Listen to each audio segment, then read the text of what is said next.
It's been a month, a whole month since bundles of unaccounted burnt cash were found in the storeroom of a serving Delhi High Court judge's residential compound. A month of televised disbelief, stunned legal circles, public fury, whisper campaigns, and a full month of eerie near silence. Justice Yashwant Varma, the man at the center of this firestorm, has now been since transferred back to the Allahabad High Court. But here's the twist. He's not been assigned any judicial work. No cases, just a title.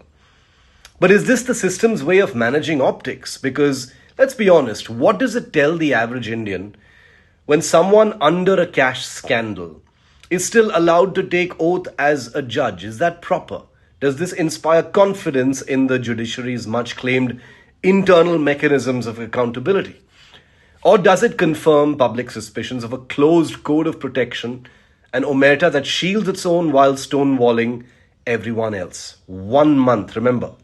This case has become more than a judicial embarrassment. It has come to represent the trust deficit between the judiciary and the people it is meant to serve. Now, the contradictions in the investigation so far are telling, and 1 month later they only stand amplified. There's no clarity on how much money was found even now 1 month later. No disclosure on who is being investigated 1 month later. No official word 1 month later on what that cash was doing there. Justice Verma has vehemently defended himself and raised questions. No answers on why the principals have gone radio silent despite the glaring nature of the incident. 1 month later, the public has zero clarity on an incident like this. And this isn't just about a single judge or some unknown rogue element. It strikes at the heart of what's broken. There's no press conference, no briefing, no transparency, no information sharing. Just a discreet transfer after a couple of statements, and then thunderous silence for most of the last month. For many, this scandal is now a flashpoint in the simmering Cold War between the government and the judiciary over the collegium system. Opaque, insular, and allergic to scrutiny. So it has polarized many.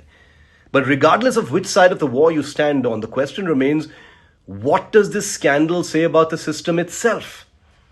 Because 1 month later, and I want to keep saying that, we still don't know what was the cash doing there, who put it there, who was it for.